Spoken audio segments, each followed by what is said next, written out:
Dick Harper is on top of the world. After years of loyal service at Globodyne, a major corporation, he's just been promoted to Vice President of Communications. His first big assignment, a guest appearance on Money Life, a high-profile financial talk show. But things quickly go south. The host, Sam Samuels, along with independent presidential candidate Ralph Nader, exposes Globodyne as a corrupt company that exploits its employees while making the rich even richer. As they speak, Globodyne's stock crashes, completely wiping out the pensions of thousands of workers. By the time Dick gets back to the office, chaos has erupted. The company has collapsed, employees are panicking, and his boss, CEO Jack McAllister, is nowhere to be found. Oblivious to the disaster, Jane Harper is waiting at home with exciting news: she just quit her job. Inspired by Dick's promotion, she decided to focus on raising their son, Billy. But when Dick breaks the news over dinner, her excitement turns to horror. Their entire financial security was tied to Globodyne stock, which is now worthless. Still hopeful, Dick spends months searching for another high-level job. But with Globodyne's scandal making headlines, no company wants to touch him. Jane, meanwhile, starts worrying about their rapidly dwindling savings. When she finally lays out the numbers, the truth hits hard: bankruptcy is inevitable. Desperate to stay afloat, Dick and Jane take whatever jobs they can find. Dick tries everything from day labor to being a Walmart greeter, while Jane works at a cosmetic counter. But one by one, they get fired, sometimes hilariously, like when Dick's stint as a human test subject ends in disaster. With their home and car on the verge of being repossessed, they have just 24 hours before they lose everything. That's when Dick gets an idea. If corporations can steal from hardworking people and get away with it, why can't they do the same? Determined to turn to crime, Dick grabs his son Billy's squirt gun and heads to a convenience store. But robbing isn't as easy as it looks. He panics,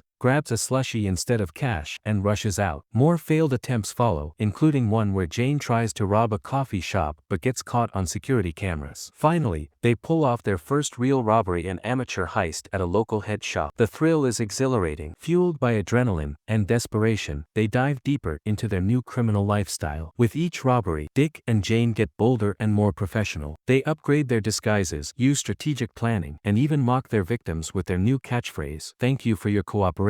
Soon, they steal enough money to clear their debts, reclaim their house, and regain their former lifestyle. But just as they start feeling like masters of the game, their biggest heist goes wrong. Their target, a local bank. Disguised as corporate security personnel, they sneak in with a solid plan. But just as they're about to escape with the cash, another couple, Oz and Debbie Peterson, former Globodyne employees, storm in with ski masks and guns, attempting their own robbery. It's a disaster. The Petersons are immediately arrested, and Dick and Jane barely escape empty-handed. Shaken by the Petersons' fate, they agree to give up crime. But the nightmare isn't over. The next morning, Dick wakes up to a horrifying news report. He's about to be indicted for his unintentional role in Globodyne's collapse. His name is everywhere, and it's only a matter of time before the FBI comes knocking. Drowning his sorrows at a bar, he runs into Frank Bascom, Globodyne's former CFO. Wasted and full of regret, Frank lets a crucial secret slip. The whole scandal was orchestrated by Jack McAllister, who embezzled $400 million